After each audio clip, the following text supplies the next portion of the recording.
இசைவாணி ஒரு கிறிஸ்டியன் பேசக்கூடாது. ஏன் பேசக்கூடாது? அந்த பெண்ணு கிறிஸ்டியன்னே வைத்துக் கொள்வோம் ஒரு வாதத்துக்கு. அவங்க ஏன் இதை பேசக்கூடாது? இப்போ நான் என்ன கேட்குறேன், உங்க மதத்துல இருக்க பிரச்சனையை பேசுங்க. இப்போ ஹிஜாபு பிரச்சனையை நீ ஏன் பேசுற? ஹிஜாபு பிரச்சனையை இந்துத்துவ சக்திகள் ஏன் பேசுறாங்க? பள்ளிக்கூடத்துக்கு அது ஹிஜாப் போட்டு வந்தானே, போட்டு வரலாம், உனக்கு என்ன பிரச்சனை? நீ எதுக்கு சுப்ரீம் கோர்ட்டில் அந்த கேஸை விசாரிக்கிற நீதிபதி எல்லாம் முஸ்லீமான்னு நான் கேட்குறேன். ஷரியத் சட்டத்தை பற்றி விசாரித்து தீர்ப்பு சொன்ன நீதிபதி எல்லாம் முஸ்லீமா? இடஒதுக்கீடு பிரச்சனையை பற்றி தீர்ப்பு சொல்கிற நீதிபதி எல்லாம் தலித்தா, ஓபிசியா? பெரும் பார்ப்பனர்லாம் உட்காந்து தீர்ப்பு சொல்கிறாங்க. இது ஒரு பெண்ணின் வழிபாட்டு உரிமை பற்றிய பிரச்சனை அல்ல. இந்த பெண்ணின் மீதான சமூக ஒடுக்குமுறையின் ஒரு அம்சம்தான் வழிபாட்டு உரிமை மறுப்பது. தாழ்த்தப்பட்டவர்கள் மீதான சமூக ஒடுக்குமுறையின் ஒரு அம்சம்தான் கோயிலுக்குள்ள விட மாட்டேன்றது. கோயில் பிரச்சனை தனி பிரச்சனை இல்லை. தெருவில் நடக்கக்கூடாது, தனி டீ கிளாஸு, தனி சுடுகாடு, தனி குடியிருப்பு, ஜாதி என்று கல்யாணம் பண்ணக்கூடாது. இதோட சேர்ந்தது தான் கோயில் உள்ள விடக்கூடாது, இதோட சேர்ந்தது தான் அர்ச்சராகக்கூடாது. அப்போது நம்ம பேசிக்கொண்டிருப்பது ஒரு டெமோக்ராட்டிக் ரைட் பற்றிய பிரச்சனை. இது பக்தர்கள் பிரச்சனையை பக்தர்களே தீர்த்துக்கலாம் அப்படின்ற பிரச்சனை கிடையாது. அப்படி அவங்க சொல்கிறது ஒரு வாதத்துக்கு அந்த மதத்தை சேர்ந்தவங்க தான் அதை பற்றி பேசணும்னு வச்சுக்கிட்டாக்க, நீ முஸ்லீம் பற்றி சட்டம் போடக்கூடாது, நீ ஹிஜாப் பிரச்சனையை பற்றி பேசக்கூடாது. வணக்கம், இது அரண்சை. நான் தேவா பாஸ்கர். இந்த நேர்காணலில் தோழர் மருதையன் அவர்கள். வணக்கம். வணக்கம். கொஞ்சம் தாமதம் ஆயிடுச்சு, பட் இருந்தாலும் இந்த பிரச்சனையை பேசாம நம்மளால கடந்து போக முடியாது. கானா இசை கலைஞர் இசைவாணி அவர்கள் பாடிய ஒரு பாடல். சீசனுக்கு சீசன் வலதுசாரிகள் யாராவது புண்படுத்திட்டாங்க, திருமா புண்படுத்திடுவாரு, இல்லை ஸ்டாலின் புண்படுத்திடுவாரு. அப்புறம் இப்படி திரைக்கலைஞர்கள் பலரையும் அவங்க யூஸ்வலா பண்ண விஜய் ஒரு டைம்ல புண்படுத்திருக்காரு, ரஞ்சித் புண்படுத்திருக்காரு, இப்படிலாம் நிறைய விஷயங்கள் அவங்க சொல்லிட்டே இருப்பாங்க. இப்போ ரீசெண்டா அவங்க புண்படுத்தி இருக்கிறது அப்படின்னு சொல்றது இசைவாணியை. அவர் பாடிய ஒரு பாடல் ஐயம் சாரி ஐயப்பா அப்படின்ற ஒரு பாட்டு. கிட்டத்தட்ட அந்த பாடல் ஒரு 5 ஆண்டுகள் கிட்ட ஆயிடுச்சு. அந்த பாடலை இந்த ஐயப்பன் சீசன்ல அதை ட்ரெண்ட் பண்ணி விட்டு ஐ திங்க் மாறி தான் தொடங்கி வைக்கிறாருன்னு நினைக்கிறேன். அதை பயங்கரமா வீடியோ எல்லாம் போட்டு ஒரு மிகப்பெரிய அபியூஸ மாரிதாஸ், ஆமா மாரிதாஸ், செல்லம்மா மாறின்னு சொன்னேன், ஒரு மிகப்பெரிய அபியூஸ இசைவாணி அவர்கள் ஃபேஸ் பண்ணியிருக்காங்க. கிட்டத்தட்ட மிரட்டல், அச்சுறுத்தல், பல இடங்கள்ல புகார்லாம் கொடுக்கப்பட்டிருக்கு. எப்படி பாக்குறீங்க இசைவாணி மீது நடத்தப்பட்டிருக்கக்கூடிய இந்த தாக்குதலை? நீங்க சொல்றீங்க சீசனுக்கு சீசன் ஒன்று பண்றாங்கன்னு. இந்த பாய்ஸ் படத்துல ஒரு செந்தில் காமெடி இருக்கு இல்லையா? இந்த கோயிலில் திங்கக்கிழமை போனாக்க புளியோரை கிடைக்கும், அந்த கோயிலில் போனால் வெண்பொங்கல் கிடைக்கும். அந்த மாதிரி இது நான் கார்த்திகை மாதம் ஐயப்பனுக்கு, தை மாதம்னா தைப்பூசம் முருகனை பிக்கப் பண்ணிக்கலாம், ஆவணி மாதம் விநாயகர், ஆடி மாதம்னா எதனா அம்மன் பிரச்சனை ஏதாவது, இந்த மாதிரி ஒரு லிஸ்ட் வச்சிருக்கிறாங்க. என்ன அதனால இதில் சம்பந்தப்பட்ட பக்தர்கள் யாராவது இதனால நாங்கள் புண்பட்டு விட்டோம், எப்பொழுதுமே பிஜேபிக்காரங்களுக்கு தான் புண்படுது. அதனால இது ஒரு செயற்கையான அவங்களுடைய அஜெண்டாவில் இது இருக்குது. ஒரு வகையில் இப்போ ஜோக் மாதிரி கிண்டலாக இதை பேசலாம்.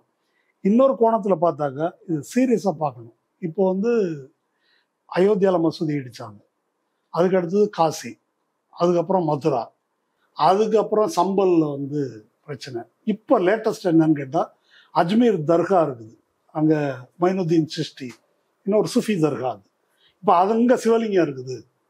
இப்போ இது எல்லாமே இது இசைவாணி பிரச்சனையாக இருக்கட்டும், இதுக்கு முன்னால் வைரமுத்து பேசின பிரச்சனையாக இருக்கட்டும், இதுவாக இருக்கட்டும், இது பூரா இவங்க ஒரு அஜெண்டா செட் பண்ணுறாங்க. இந்துத்துவ இதை கொண்டு வருவதற்கு ஒரு அஜெண்டா. இப்படி ஒரு லைன்ல இருந்து தான் அந்த எக்ஸ்ட்ரீம்ல போய் முடியுது. அங்கே நார்த்துக்கு ஆன்டி முஸ்லீமாக எடுத்துக்கிறாங்க, இங்கே என்ன அப்படின்னு சொன்னால் ஆன்டி திராவிடியன். அது என்னென்ன ஆங்கிளில் வருது பாருங்க. திமுக ஆட்சி இந்து விரோத ஆட்சி, அதனால தான் இதெல்லாம் இங்கே நடக்குது அப்படின்னு சொல்றதுக்கு என்னெல்லாம் தேவையோ அதை அவர்கள் எடுக்கிறார்கள் என்ற முறையில் தான் இதை நம்ம பார்க்கணும். இதை சீரியஸாக பார்க்கணும். மக்கள் இதை அலட்சியப்படுத்துகிறாங்க ஒரு வகையில். ஆனால் தொடர்ந்து இது யாரும் கண்டுக்கலன்னு அலட்சியப்படுத்தினாங்க. கொஞ்சம் கொஞ்சமாக இதை திரும்ப பேசுவதன் மூலமாக அதை அவங்க நிலைநாட்டுவாங்க. அதை நம்ம அனுமதிக்க கூடாது. இதை கடுமையாக கையாளணுன்றது என்னுடைய கருத்து. மக்கள் அலட்சியப்படுத்துறாங்க அப்படின்றத சொன்னீங்க. என்னோட கருத்து என்னன்னா, மக்கள் அலட்சியப்படுத்தல, இதை மக்கள் கிட்ட வலதுசாரிகளுடைய வாதம் ஜெயிக்குது அப்படின்னு நான் நினைக்கிறேன்.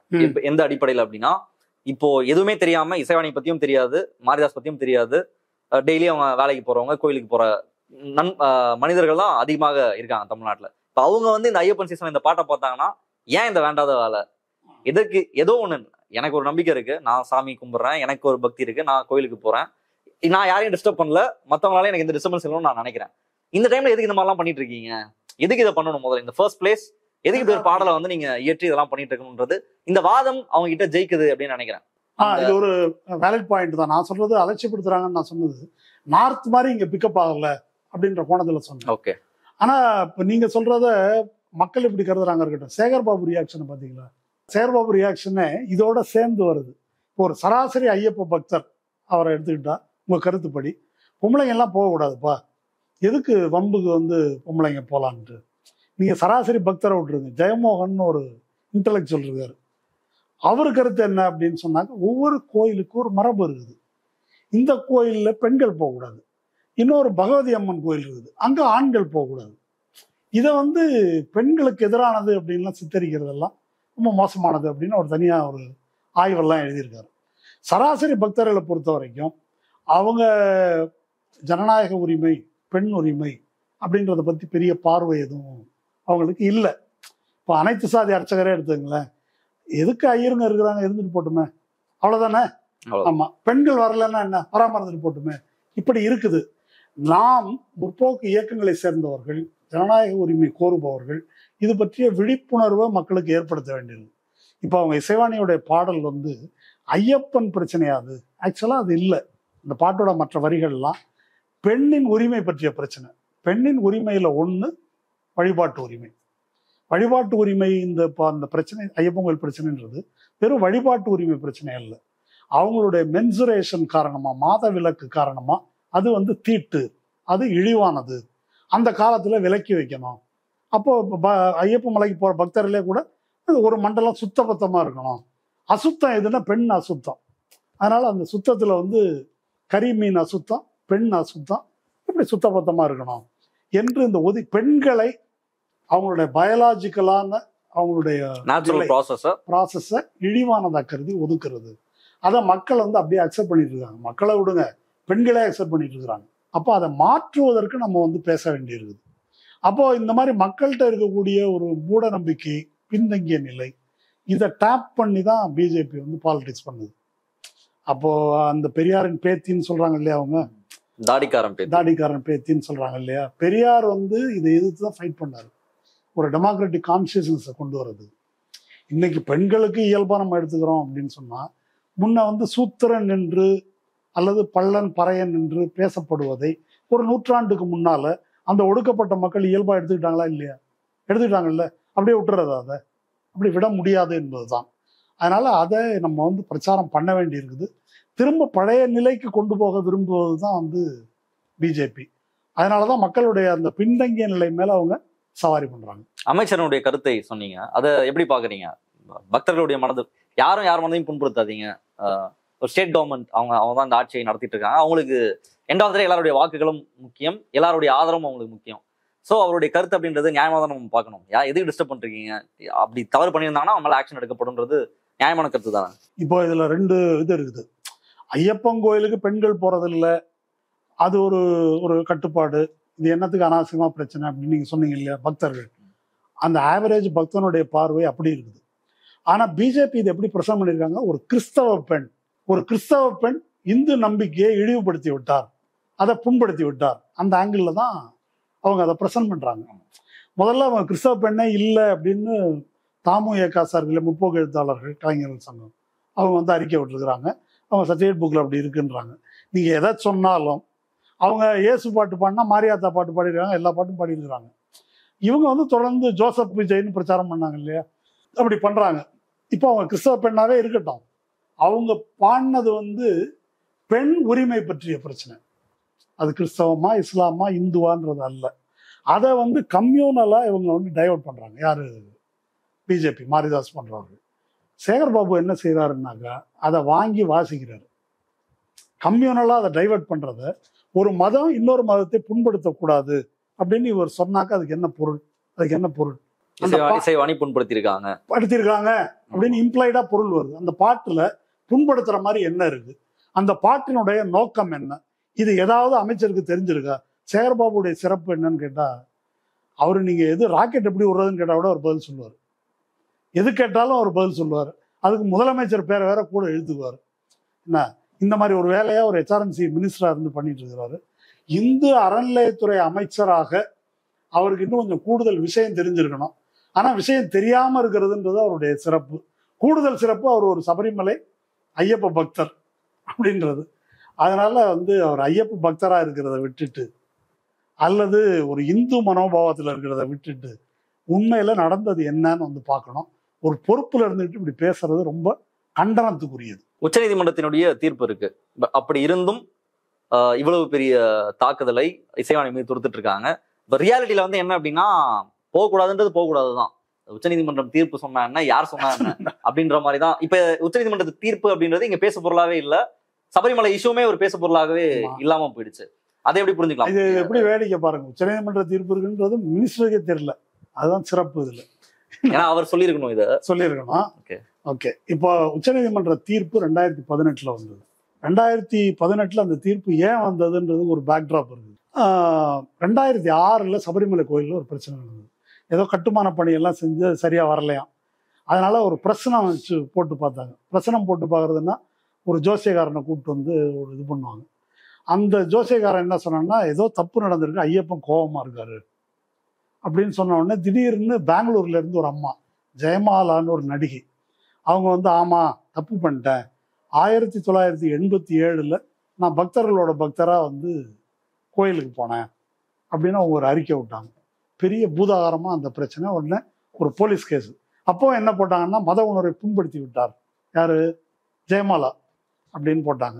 இன்னும் சில பத்திரிகையாளர்கள் இன்வெஸ்டிகேட் பண்ணி என்ன போட்டாங்க, இந்த ஜெயமாலாவும் ஜோசியக்காரனும் ஒரு செட்டு, ஜோசியக்காரன் சொன்னதை அவர் கரெக்டாக சொல்லிட்டாரு அப்படின்றதுக்காக இந்த அம்மா இது பண்ணியிருக்காங்க அப்படின்னு சொல்லி அதை எக்ஸ்போஸ் பண்ணாங்க.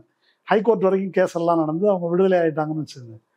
இந்த பிரச்சனை வெளியே எவ்வளோ பெண்கள் போகக்கூடாதுன்னு வந்த பிறகு யங் லாயர்ஸ் அசோசியேஷன் ஒருத்தவங்க சுப்ரீம் கோர்ட்ல ரிட்டு போட்டாங்க, ஏன் பெண் போகக்கூடாது. அந்த கேஸ் தான் 2018 5 ஜட்ஜ் பெஞ்ச். அது அப்போ தீபக் மிஸ்ரா தலைமை நீதிபதி, அப்புறம் கன்வில்கர், அதுக்கப்புறம் RF நாரிமன், அப்புறம் சந்திரசூட், அதுக்கப்புறம் இந்து மல்ஹோத்ரான்னு ஒரு பெண் நீதிபதி.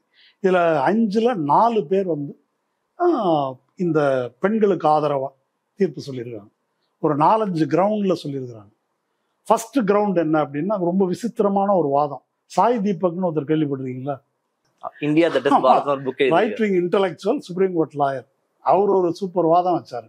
இங்க பாருங்க யுவர் ஆனர், நீங்க பெண்களினுடைய அடிப்படை உரிமை பத்தி பேசுறீங்க, நான் ஐயப்பனுடைய அடிப்படை உரிமை பத்தி பேசுறேன்.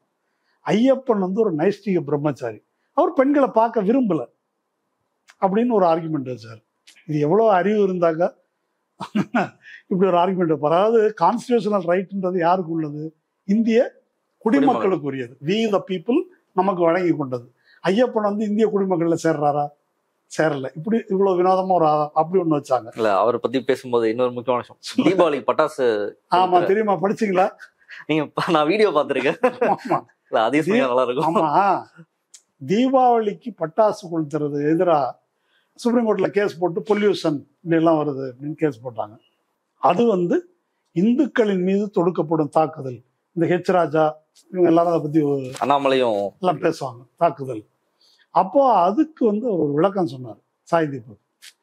அது யார் எந்த கூட்டத்தில் விளக்கம் சொன்னாருன்னா, இந்த IIT IIM இப்படி ரொம்ப உயர்ந்த புத்தி என்னது மூல பலம் ஜாஸ்தி உள்ளவங்க இருக்காங்கல்ல, மூல வலிமை ஜாஸ்தி. ஆமா, அப்படி உள்ளவங்க உட்கார்ந்துருக்கிற கூட்டத்தில் அவர் சொன்னார். அதாவது தீபாவளிக்கு முன்னால வருவது மகாலய பட்சம் அப்படின்றது. மாலய அமாவாசைன்னு சொல்லுவாங்க. மாலய பட்சம்ன்றது இறந்தவர்களுக்கு திதி கொடுப்பதற்கான காலம் அது. அப்போ அந்த மாலய பட்சத்துல திதி அமாவாசை முடிஞ்ச பிறகுதான் தீபாவளி வருது. அப்போ முன்னோர்கள்லாம் அந்த திதியில இந்த உணவை வாங்கி கொள்வதற்காக மேலிருந்து கீழே வருவாங்க. வந்துட்டு ரிட்டர்ன் போறதுக்கு இருட்டுல வழி தெரியாது அவங்களுக்கு. அதுக்காக தான் வான வேடிக்கை விடுறது. பகல்ல போட்டு இவ்வளவு கோமாளித்தனமான ஒண்ணு சொல்லிட்டு, இது என்ன சொல்றாங்கன்னா, அந்த காலத்திலேயே வான வேடிக்கை எல்லாம் இருந்துச்சு.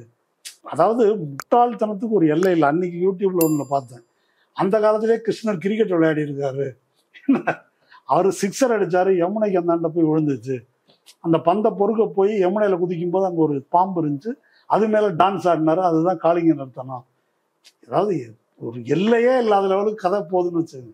சரி, இந்த வாதம் வச்சாங்க சாய் தீபக், அது ரிஜெக்டட். அது ஓகே. இன்னொன்று என்ன சொன்னாங்க, நாங்கள் இந்துவே இல்லைன்ட்டாங்க.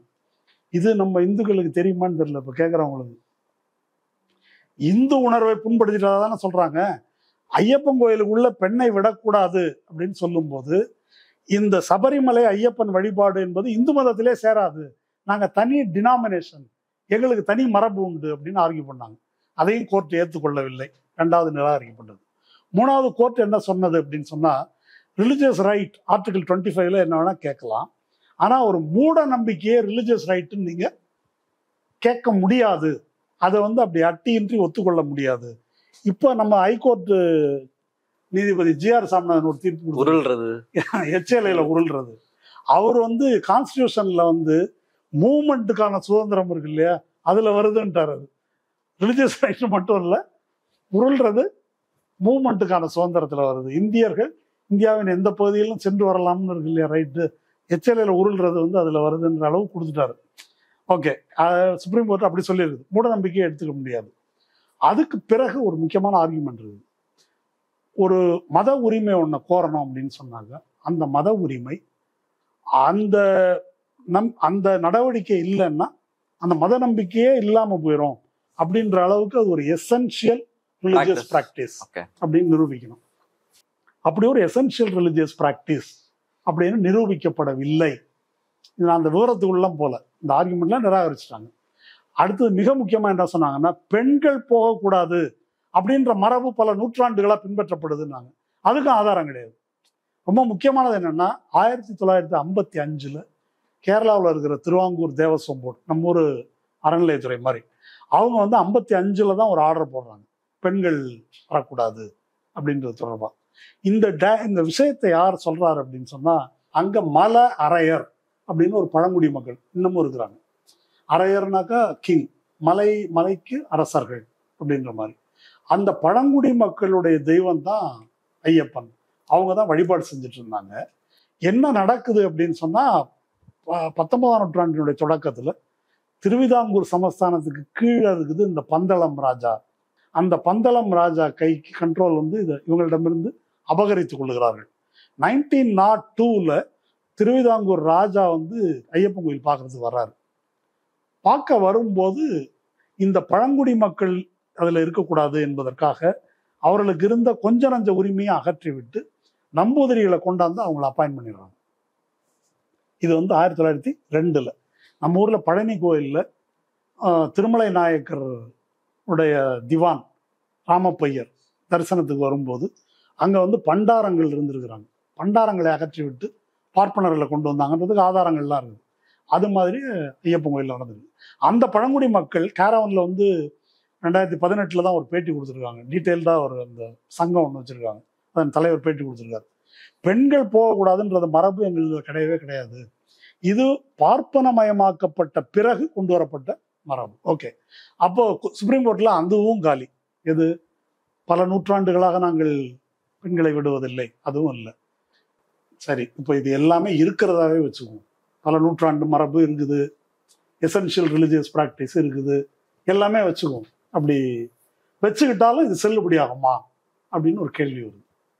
கான்ஸ்டியூஷன் அப்படின்னு ஒன்று வந்த பிறகு கான்ஸ்டியூஷனுடைய அடிப்படை உரிமைகளுக்கு, குடிமக்களுக்கு இருக்கிற அடிப்படை உரிமைகளுக்கு உட்பட்டு தான் மற்ற விஷயங்கள், அதாவது இந்த கான்ஸ்டியூஷன் வருவதற்கு முந்தைய காலத்துல இருந்ததெல்லாம் செல்லுபடியாகும். கான்ஸ்டியூஷன் வருவதற்கு முந்தைய காலத்துல தீண்டாமை இருந்துச்சா இல்லையா? இருந்துச்சு. ஆர்டிகிள் 17 தான் தீண்டாமை ஒரு குற்றம் அப்படின்னு கொண்டு வருது.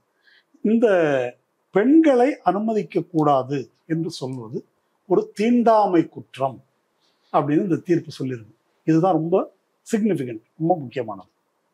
பொதுவாக நம்ம என்ன நினைச்சிட்டு இருக்கிறோம் அப்படின்னாக்கா, தீண்டாமைன்றது தாழ்த்தப்பட்ட மக்களுக்கு எதிராக தனி டீ கிளாஸு, செருப்பு போட்டு நடக்கக்கூடாது, தனி சுடுகாடு, தனி குடியிருப்பு, ஜாதி பேர் சொல்லி திட்டுறது, இதெல்லாம் தான் அன்டச்சபிலிட்டி அஃபென்ஸ்ல வரும் அப்படின்றதான் நம்ம புரிதல். அதாவது அன்டச்சபிலிட்டின்றது அதோட மட்டும்தான் தொடர்புடையதுன்னு நம்ம புரிஞ்சுட்டு இருக்கோம். அப்படி இல்லை. தாழ்த்தப்பட்ட மக்களுக்கு எதிரான இந்த தீண்டாமை குற்றம் இருக்கு இல்லையா, அந்த தீண்டாமை குற்றத்தை இழைப்பதற்கான தியோரட்டிக்கல் பேசிஸ் என்ன அப்படின்னாக்க, புனிதம், தீட்டு. எது புனிதம், எது தீட்டு? இப்போ அதான கேள்வி. அப்போ தீண்டத்தகாதவர்கள் அப்படின்னாக்க அவங்கள தீண்டிட்டா அது தீட்டு, அப்போ உடனே நீ குளிக்கணும், அந்த மாதிரி வருது இல்லையா? அவங்க தொட்ட பொருளை வந்து கழுவணும், இல்லை தனி கிளாஸ், அப்படிதானே வருது. தொட்டா தீட்டுன்றதுல இருந்து வருது. அப்ப எது புனிதம், எது தீட்டு? இந்த புனிதம் தீட்டு என்ற கருத்தாக்கத்தின் அடிப்படையில் தான் சாதி அமைப்பே உருவாக்கப்பட்டிருக்கு. ஓகே, இப்ப பெண்களை வரக்கூடாது அப்படின்னு சொல்றதுல என்ன பிரச்சனை வருது? நீங்க இலக்கியங்கள்லாம் வந்து இந்த இழிவான பெண்ணின் யோனியில் பிறந்து அப்படின்னு பல பக்தி இலக்கியங்கள்ல இருக்கும்.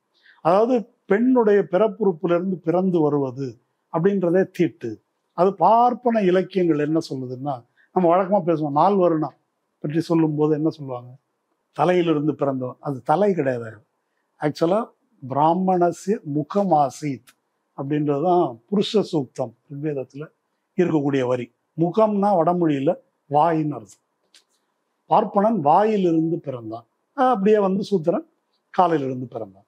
இப்போ பெண்ணுடைய பிறப்புறுப்பிலிருந்து பிறப்பது இழிவு என்பதனாலதான் பார்ப்பன சத்திரிய வைசிய பிரிவினர் பூணூல் போடுறாங்க. அவங்க ரெண்டாவது பிறப்பு எடுக்கிறாங்க. த்விஜா, இரு பிறப்பாளர்கள். தோன்னா ரெண்டு இல்லையா, த்விஜான்னா 2 முறை பிறகுறவங்க.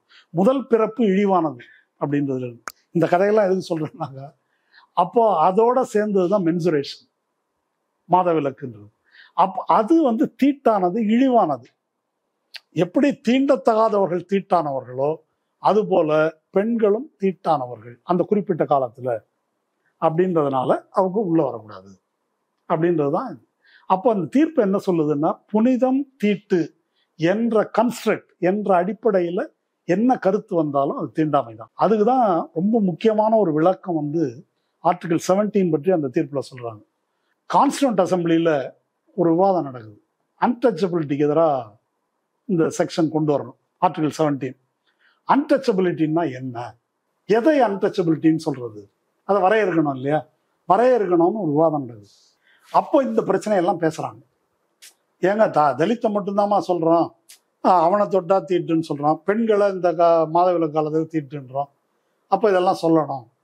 இந்த விவாதம் வரும்போது கடைசியில் என்ன முடிவுக்கு வர்றாங்க அப்படின்னா, இதை விளக்கி சொல்ல வேண்டிய அவசியம் இல்லை. கான்ஸ்டியூஷன்ல அன்டச்சபிலிட்டின்றது வித்தின் கோட்ஸ் இருக்கும். Untouchability in any form is prohibited. இதான் ஆர்டிகல் 17. இன் எனி ஃபார்ம் என்ற வார்த்தை வந்து ரொம்ப முக்கியமானது.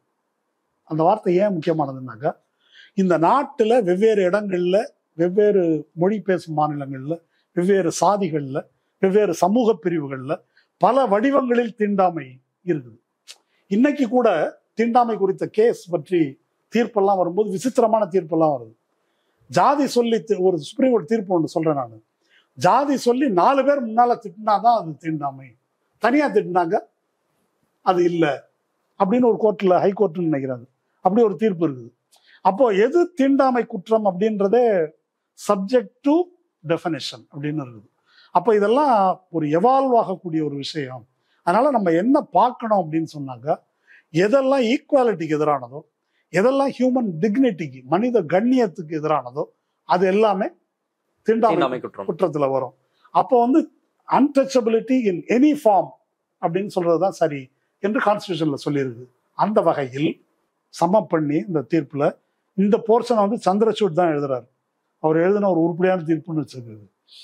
அதனால 2 உரிமை இருக்குது. இப்போ பெண்களை உள்ளே விடக்கூடாது அப்படின்றது ஆர்டிகல் 25 கீழே எங்க உரிமைன்னு இவங்க சொல்றாங்க. மத வழிபாட்டு உரிமை, அதுல வந்து இதுதாங்க எங்க சம்பிரதாயம், அதனால நீங்க விடக்கூடாது அப்படின்னு அவங்க சொல்றாங்க. ஆர்டிகல் 17 என்ன சொல்லுது, தீண்டாமை குற்றம்னு சொல்லுது. இந்த 2 செக்ஷன்ல எது ஓவர் ரைடு பண்ணும், எது ஒன்றை விட முக்கியத்துவம் வாய்ந்தது, எதற்கு அடங்கி எது இருக்கணும் அப்படின்னா 17க்கு அடங்கி தான் 25 இருக்க முடியும் என்று அந்த தீர்ப்பு சொல்லுது. அப்ப இதன் பொருள் என்ன, பெண்ணை உள்ளே அனுமதிக்க மாட்டேன் அப்படின்னு ஐயப்பன் கோயில்ல 18ஆம் படியில நின்று தடுத்தாதான் குற்றம்னு இல்லை, பெண் போகக்கூடாதுன்னு சொன்னாலும் குற்றம். இதை நான் வேற விதமா சொல்றேன். இப்போ மேல் பாதியில கோயிலை பூட்டிட்டாங்க தானே, ஓகே, கோயிலை பூட்டுறதுக்கு முன்னால அந்த தடுத்தவங்களை கைது பண்ணாங்க இல்லையா, தடுத்து பேசினவங்கள. அப்போ இந்த மேல்பாதியில் தாழ்த்தப்பட்டவர்களை தடுத்தது சரிதான், தாழ்த்தப்பட்டவர்கள் கோயிலுக்குள்ள நுழையக்கூடாது அப்படின்னு மாரிதாஸ் பேசினா அவரை அன்டச்சபிலிட்டியில கைது பண்ணலாமா கூடாதா? பண்ணணும். அதான செக்ஷன் சொல்லுது. அந்த தான் இப்போ எச் ராஜா செய்கிறார், அவர் மாரிதாஸ் செய்கிறாரு, அர்ஜுன் சம்பத் செய்கிறாரு, இன்னும் ஹூவர் தமிழிசை சவுந்தரராஜனா எல்லாரும், அவங்க எல்லாரும் பேசுவது பெண்ணை உள்ளே விடக்கூடாது அப்படின்னு பேசுறாங்க. இது அந்த உச்சநீதிமன்ற தீர்ப்பின் அடிப்படையில் தீண்டாமை குற்றம். உச்சநீதிமன்ற தீர்ப்பு என்பதுதான் ஒரு நாட்டினுடைய லா. ஒரு ஆர்டிகல் 17 எப்படி பார்க்கணும் அப்படின்னாக்கா, ஒரு 5 ஜட்ஜ் கான்ஸ்டிடியூஷனல் பெஞ்ச் அந்த தீர்ப்பை சொல்லிடுது. அந்த தீர்ப்பு இன்னமும் வேலிடு. இப்போ பிஜேபிக்காரங்க கலகம் பண்ணி அங்கே பெண்கள் போக விடாம தடுத்துட்டாங்க, நடைமுறையில தடுத்துருக்குறாங்க. ஆனா அந்த தீர்ப்பை ஒன்றும் யாரும் ரத்து பண்ணல, தீர்ப்பு இன்னமும் வேலிடு தான். இன்னைக்கு ஒரு பெண் நான் கோயிலில் போய் சாமி கும்பிடணும் அப்படின்னு கேட்டா கேரளா கவர்மெண்ட் போலீஸ் பாதுகாப்பு கொடுக்கணும். அது வந்து சட்டம் சொல்றது அதுதான். அப்போ இதற்கு எதிராக இவர்கள் பேசுறாங்க அப்படின்னு சொன்னாங்க, அவங்க மேல தீண்டாமை குற்றத்தின் கீழ் வழக்கு தொடுக்கப்படணும் என்பதை அமைச்சர் சேகர் பாபு முக்கியமா புரிஞ்சுக்கணும். தவறு யார் பண்ணியிருந்தாலும் நடவடிக்கை எடுப்புன்னு சொல்லியிருக்காரு. ஆமா, புண்படுத்தி தவறு அவர் தான் பண்ணியிருக்காரு. என்ன, அவருக்கு இன்னும் புரியறதுக்கு ஒன்று சொல்றேன். அனைத்து சாதி அர்ச்சகரை வந்து ஆகஸ்ட் 21 ஒரு 24 பேரை நியமிச்சார் முதல்வர். இப்போ அதுக்கு போய் பல கேஸ் போட்டு ஸ்டே வாங்கி சுப்ரீம் கோர்ட்ல இருக்குது. ஒரு 300 சொச்சம் பேர் ரோட்ல நிற்கிறாங்க. இந்த வழக்கு 2015 கோகோய் தலைமையிலான அமர்வுல தான் விசாரணைக்கு வருது. 2006 கலைஞர் பதவிக்கு வந்து 2007 பள்ளிக்கூடம் ஆரம்பிச்சு 2008 ஒரு 205 மாணவர்கள் வந்துடுறாங்க. அதுல இருந்து ஸ்டே வாங்கி அதை தடுத்து நிறுத்தி வச்சிருக்கிறாங்க. அப்போ போட்ட கேஸ் தான் 2015 விசாரணைக்கு வருது. 2008 இருந்து இந்த பிரச்சனையை நாங்கள் டீல் பண்ணிட்டு இருக்கிறோம். 2011 தான் சேகர் பாபு திமுகல சேர்றாரு. அது அவருக்கு புரியறதுக்காக சொல்றேன் நான். 2011 தான் சேர்றாரு.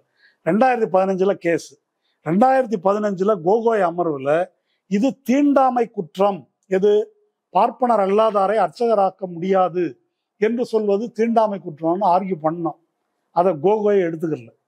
கோகோய் தலைமையில அது ஒரு 2 நீதிபதிகள் அமர்வு, அவங்க அதை எடுத்துக்கல. 5 நீதிபதிகள் அமர்வு 2018 இந்த தீர்ப்பு கொடுத்துருது. அதனால சேகர் பாபு அவர்கள் என்ன செய்யணும்னா, 2015 இப்படி ஒரு தீர்ப்பே இருக்குது, அதனால அனைத்து சாதி அர்ச்சகரை தடுத்து நிறுத்தக்கூடாது அப்படின்னு அதையும் செய்யுங்க, தயவு செய்து இதை புரிந்து கொள்ளுங்கள். அதனால பெண்ணை தடுப்பதும் பார்ப்பனர் அல்லாதாரை அர்ச்சகராக்க விடாமல் தடுப்பதும், இதற்கு முன்னால கோயிலுக்குள்ள தாழ்த்தப்பட்டவர்கள் போகக்கூடாதுன்னு தடுத்தது இருக்கு இல்லையா, இது எல்லாமே தீண்டாமை குற்றம்தான். அதனால இசைவாணி பற்றி குற்றம் சொல்பவர்கள், அவதூறு செய்பவர்கள், புகார் கொடுத்தவர்கள் அத்தனை பேரையும் அன்டச்சபிலிட்டி ஆக்ட்ல பிடிச்சி உள்ள வைக்கலாம். புகார் கொடுங்க, எல்லாருமே கொடுத்து எடுக்கலைன்னா ஹைகோர்ட்டுக்கு போங்க. இதை இப்படி ஒரு விவாத பொருள் ஆக்க வேண்டும். அப்பதான் இது வந்து புரியும். இது பக்தர்கள் மனம் புண்படுது அப்படின்னா புரியாத வரைக்கும் தான் புண்படும். புரிஞ்சாக்க ஏங்க சமூகத்துல சரிபாதி பெண்கள், பெண்ணை இப்படி கேவலப்படுத்துறான் அப்படின்னு சொன்னா பெண்கள் அதை ஒத்துக்கிட்டா இருப்பாங்க? அறியாமையில் இருக்கிற பெண்கள் ஒத்துக்கிட்டு இருக்கலாம். இன்னைக்கு காலம் மாறிவிட்டது. கோயில் பிரச்சனை அது எப்படி வேணா இருக்கலாம். நீ இசைவாணி பாட்டு பாடின பிரச்சனை எடுத்துக்கலாம், இல்ல திருமா மனுஸ்மிருதி பத்தி பேசுறது எடுத்துக்கலாம், இல்ல கருப்பர் கூட்டம் எடுத்துக்கலாம். எதுவா இருந்தாலும் கடவுள் நம்பிக்கை இல்லாத நீங்க இதை பத்தி எதுக்கு பேசிட்டு இருக்கீங்க? இது உங்களோட பிரச்சனையா? நீ நம்பல கடவுள, அதை பத்தி நீ ஏன் பேசிட்டு இருக்க? நீ அதை ஃப்ரீயா விட்டுட்டு போ. ஏன் தொடர்ச்சியா எங்களை வந்து நீ நோண்டிட்டு இருக்க? கடவுள் நம்பிக்கை இருக்கவங்களுக்கு ஏதாவது பிரச்சனைனா அதை நாங்க பாக்குறோம். அவங்க என்ன கேள்வி கேட்டா நான் அவங்கள்ட்ட பேசிக்கிறேன். அவங்க எதுவுமே கேட்கல, அவங்க ஒத்துக்கிறாங்க, அவங்க ஏற்றுக்கொள்றாங்க. இந்த சபரிமலையில பெண்கள் கூட இருந்தால் பெண்களே ஒத்துக்கிறாங்க. அப்படி இருக்கும்போது கடவுள் நம்பிக்கை இல்லாத கம்யூனிஸ்டுகள், பெரியாரிஸ்டுகள், அம்பேத்கரிஸ்டுகள் உங்களுக்கு என்னப்பா பிரச்சனை அப்படின்றதுதான் அவங்களுடைய இன்னொரு மையமான கருத்தா இருக்கு. ரொம்ப இத்து போன கேள்வி இருந்தாலும் அதை திரும்ப பதில் சொல்லுவோம். அவங்களுடைய வாதம் சொல்றேன், உங்களுக்கு நீங்க கேள்வி சொல்ற என்ன? கடவுள் நம்பிக்கை இல்லாத பெரியார் தான், திராவிட இயக்கம் தான். கடவுள் நம்பிக்கை உள்ள பக்தர்களுக்கு வழிபாட்டு உரிமைக்கு ரொம்ப ஒரு புரியிற மொழியில சொல்லணும்னாக்க, எனக்கு கடவுள் நம்பிக்கை இல்லைன்னா எங்க அம்மாவுக்கு கடவுள் நம்பிக்கை இல்லாம இருக்குமா? ஒரு தலித் இருக்கிறாரு, அவருக்கு கடவுள் நம்பிக்கை இல்லை, அவங்க அப்பாரை கோயில் விட மாட்டேன்றாங்க. அப்ப அவர் அப்பாருக்காக ஃபைட் பண்ணக்கூடாது? அவரு இல்ல ஒரு மாமனை விட மாட்டேன்னா ஃபைட் பண்ணக்கூடாதா? அது நம்பிக்கை உள்ளவங்க தான் பேசணும். அது எதுக்கு? இப்ப நாம பேசி கொண்டிருப்பது ஒரு ஜனநாயக உரிமை பற்றிய பிரச்சனை. இசைவாணி சொல்றதும், நீங்க நம்பிக்கை இல்லாதவங்க பிரச்சனையை விடுங்க, நாத்திகன் பேசக்கூடாது, இசைவாணி ஒரு கிறிஸ்டியன் பேசக்கூடாது. ஏன் பேசக்கூடாது? அந்த பெண்ணு கிறிஸ்டியன்னே வைத்துக் கொள்வோம் ஒரு வாதத்துக்கு, அவங்க ஏன் இதை பேசக்கூடாது? இப்ப நான் என்ன கேக்குறேன், உங்க மதத்துல இருக்க பிரச்சனையை பேசுங்க. இப்ப முஸ்லிம் ஹிஜாப் மதத்துல இருக்க பிரச்சனையை நீ ஏன் பேசுற? ஹிஜாப் பிரச்சனைய இந்துத்துவ சக்திகள் ஏன் பேசுறாங்க? பள்ளிக்கூடத்துக்கு அது ஹிஜாப் போட்டு வந்தானே, போட்டு வரலன்னா உனக்கு என்ன பிரச்சனை? நீ எதுக்கு சுப்ரீம் கோர்ட்ல அந்த கேஸை விசாரிக்கிற நீதிபதி எல்லாம் முஸ்லீமான்னு நான் கேட்கிறேன். ஷரியத் சட்டத்தை பத்தி விசாரிச்சு தீர்ப்பு சொன்ன நீதிபதி எல்லாம் முஸ்லீமா? இடஒதுக்கீடு பிரச்சனையை பத்தி தீர்ப்பு சொல்ற நீதிபதி எல்லாம் தலித்தா, ஓபிசியா? வெறும் பார்ப்பனர்லாம் உட்காந்து தீர்ப்பு சொல்றாங்க. அப்ப பார்ப்பனர்கள் உட்காந்து தலித்தை பத்தி தீர்ப்பு சொல்லலாம். இது அவங்களே ஜோக் அடிச்சு சிரிச்சிருக்கிறாங்க. என்ன இத 50% சீலிங் கொண்டு வந்தாங்க இல்லையா இந்திரா சாணி வழக்கு. மெஜாரிட்டி ஆஃப் த ஜட்ஜஸ் வந்து எல்லாமே பிராமின்ஸ். அவங்க வந்து நான் பிராமின் கொடுக்க வேணான்றதை வந்து சீலிங் வைக்கலாம்னு வந்து தீர்ப்பு சொல்றாங்க. அப்போ இது வந்து பேசுவது ஜனநாயக உரிமை பற்றிய பிரச்சனை. திரும்ப அந்த பாட்டுல என்ன இருக்கு? ஐயப்பன் பிரச்சனை மட்டும் இல்லை. நான் என்ன உடுத்துவது, என்ன சாப்பிட்றது, என்ன வேலைக்கு போறது, இது எல்லாம் என்னுடைய உரிமைன்னு தானே சொல்றாங்க. அதுல ஒண்ணுதான் இது. இந்த தீர்ப்பிலும் கூட நான் சொல்ற இந்த தீண்டாமை தீர்ப்பிலும் ரொம்ப முக்கியமா அந்த தீர்ப்பினுடைய கடைசி பகுதியில் என்ன சொல்றதுனாக்க, இது ஒரு பெண்ணின் வழிபாட்டு உரிமை பற்றிய பிரச்சனை அல்ல. இந்த பெண்ணின் மீதான சமூக ஒடுக்குமுறையின் ஒரு அம்சம்தான் வழிபாட்டு உரிமை மறுப்பது. தாழ்த்தப்பட்டவர்கள் மீதான சமூக ஒடுக்குமுறையின் ஒரு அம்சம்தான் கோயிலுக்குள்ள விட மாட்டேன்னு சொல்றது. கோயில் பிரச்சனை தனி பிரச்சனை இல்லை. தெருவில் நடக்கக்கூடாது, தனி டீ கிளாஸ், தனி சுடுகாடு, தனி குடியிருப்பு, ஜாதி என்று கல்யாணம் பண்ணக்கூடாது, இதோட சேர்ந்தது தான் கோயில் உள்ள விடக்கூடாது, இதோட சேர்ந்தது தான் அர்ச்சனை ஆகக்கூடாது. அப்போ நம்ம பேசிக்கொண்டிருப்பது ஒரு டெமோக்ராட்டிக் ரைட் பற்றிய பிரச்சனை. இது பக்தர்கள் பிரச்சனையை பக்தர்களே தீர்த்துக்கலாம் அப்படின்ற பிரச்சனை கிடையாது. அப்படி அவங்க சொல்றது ஒரு வாதத்துக்கு அந்த மதத்தை சேர்ந்தவங்க தான் அதை பத்தி பேசணும்னு வச்சுக்கிட்டாக்க, நீ முஸ்லீம் பற்றி சட்டம் போடக்கூடாது, நீ ஹிஜாப் பிரச்சனையை பத்தி பேசக்கூடாது. அப்படி அல்ல. அப்ப அதை பேசும்போது அரசியல் சட்டத்தை நீங்க பேசுறீங்க. சட்டப்படி எல்லாரும் சொன்னோம் தானே, அப்படி சொன்ன நீங்க பண்ணணும்னு கேட்குறீங்க. அப்போ பேசுறீங்க. அதனால இப்ப நாம் பேசிக்கொண்டு இருக்கிறது டிக்னிட்டி, ஈக்குவாலிட்டி பற்றிய பிரச்சனை. இது வந்து மதம் பற்றிய பிரச்சனை அல்ல, அல்லது இது வேற நம்பிக்கை உள்ளவன் நம்பிக்கை இல்லாதவன் பற்றிய பிரச்சனை கிடையாது. ரொம்ப நன்றி தொடர். பல முக்கியமான விஷயங்களை பேசியிருக்கோம். மக்கள் பார்த்து என்ன சொல்றாங்கன்னு பார்ப்போம். இன்றைய தினம் இந்த நிகழ்ச்சியை கலந்துட்டு உங்களுடைய கருத்துக்களை பண்ணி ரொம்ப நன்றி. மற்ற நிகழ்ச்சியை சந்திப்போம். நன்றி, வணக்கம். அரண்சை நண்பர்களுக்கு வணக்கம். அரண்சை ஊடகம் சுயேட்சையாக இயங்குவதற்காகவே உருவாக்கப்பட்டது. நாம் செய்கிற வேலை உண்மையிலேயே மக்களுக்காக செய்கிறோம் என்பதை நீங்கள் நம்பினால், வாய்ப்பு இருந்தால் இந்த ரேசர் பே கியூஆர் கோடுக்குள்ளே நீங்கள் வந்து அதை ஸ்கேன் பண்ணி எங்களுக்கு உங்களால் இயன்றதை விருப்பம் இருந்தால் ஆதரவு தெரிவிக்கலாம்.